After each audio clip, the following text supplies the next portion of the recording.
안녕하세요, 검은거인입니다. 닌자에 등록된 빌드 중 하나를 골라 직접 세팅해보고 느낀 장단점을 리뷰해보는 닌자 빌드 리뷰 시작하겠습니다. 이번에 가져온 빌드는 라키아타 냉기 플리커입니다.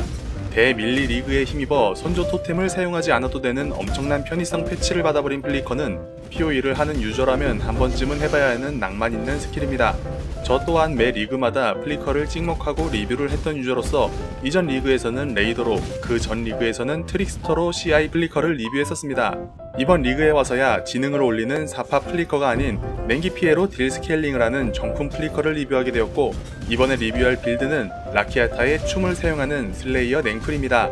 슬레이어 플리커는 그 무기의 종류만으로도 여러 갈래가 나눠지며 모순, 공허의 탄생, 레어 한손검, 라키아타의 춤을 사용하는데, 이번 리그에서는 스발린의 우월한 탱킹 능력이 있음에도 불구하고 양손검인 라키아타의 점유율이 가장 높은 것으로 보아 역시 플리커 유저는 죽기 전에 죽인다는 마인드가 돋보였습니다.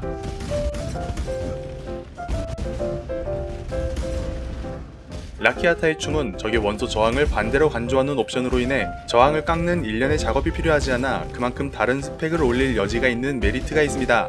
기본 골자는 모든 플리커와 마찬가지로 격분 스태킹이며 슬레이어의 전직 노드로 인내 충전 또한 높게 챙길 수 있어 페룰 모조품 갑옷으로 얻는 인내를 아네비통 허리띠를 이용해 잔인 충전으로 얻어 높은 딜 스케일링을 하게 됩니다. 모자는 오와이어를, 신발은 랄라캐시를 사용하는 대부분이 고유인 세팅으로 반지와 장갑만이 레어로 사용해서 나름 편한 세팅이었습니다. 적당한 가격대를 유지하기 위해 격분 반지는 사용하지 않았고 점화, 냉각, 동결, 감전을 모두 걸 수 있는 세팅이라 조련 반지를 통해 저항과 딜을 올려주었죠.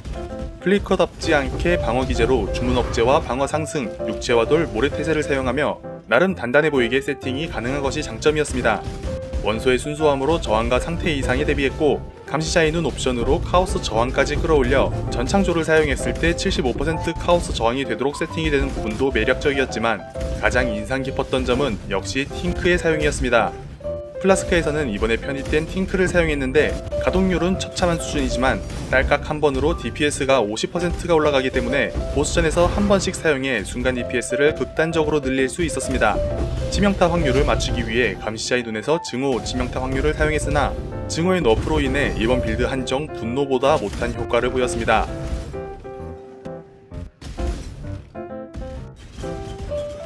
역시나 플리커의 장점을 그대로 계승합니다.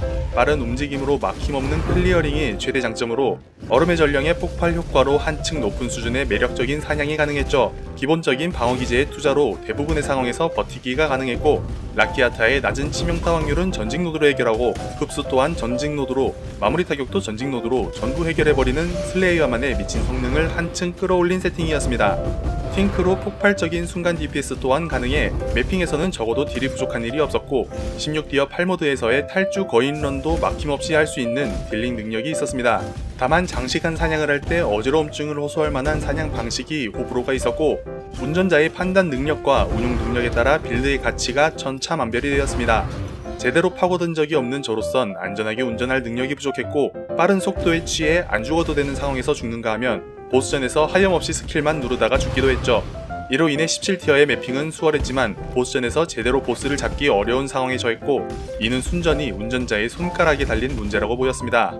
딜 스케일링을 오와열과 감전으로 하는데 적의 체력이 높고 피해 감폭이 높을수록 상태 이상 수치가 낮아져 일정 수준 이상의 적에게는 오히려 딜이 점점 떨어지게 되었고, 이래서 플리커는 딜을 올려서 내가 죽기 전에 적을 죽여야 하는구나를 느꼈습니다. 이 정도 세팅으로는 16티어 8모드까진 막힘이 없었지만 우버보스 17티어에서는 약간의 벽이 느껴졌고, 격분 반지를 통해 더 강력한 딜을 얻을 수 있으면 이 벽 또한 그리 높진 않을 것으로 보였습니다.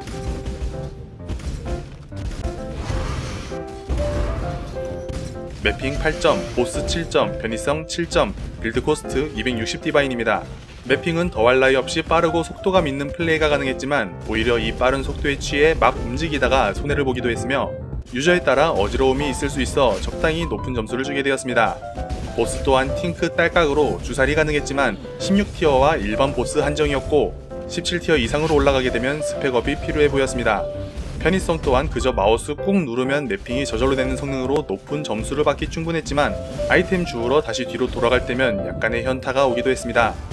물리 피해 스케일링의 컨버트를 이용한 빌드가 아니기 때문에 물리 반사 맵모드를 걸러야 했고, 플리커의 원소 피해는 반사의 면역이지만 도약 강타는 그대로 반사 피해를 입기 때문에 원소 반사 맵모드도 거르는 게 속이 편했습니다. 빌드 코스트는 총 260디바인으로 전창조와 병밋을 제외하면 200디바인으로 세팅이 가능했습니다. 무기, 갑옷, 장갑이 각각 그나마 높은 가격대로 나머지는 저렴하게 세팅이 가능해 무기와 장갑을 타협한다면 조금 더 저렴하게 세팅을 할 수 있을 듯 했습니다. 궁금하신 빌드가 있으시다면 댓글로 남겨주세요. 능력이 되는 만큼 세팅해서 리뷰해보도록 하겠습니다. 시청해주셔서 감사합니다. 검은거인이었습니다.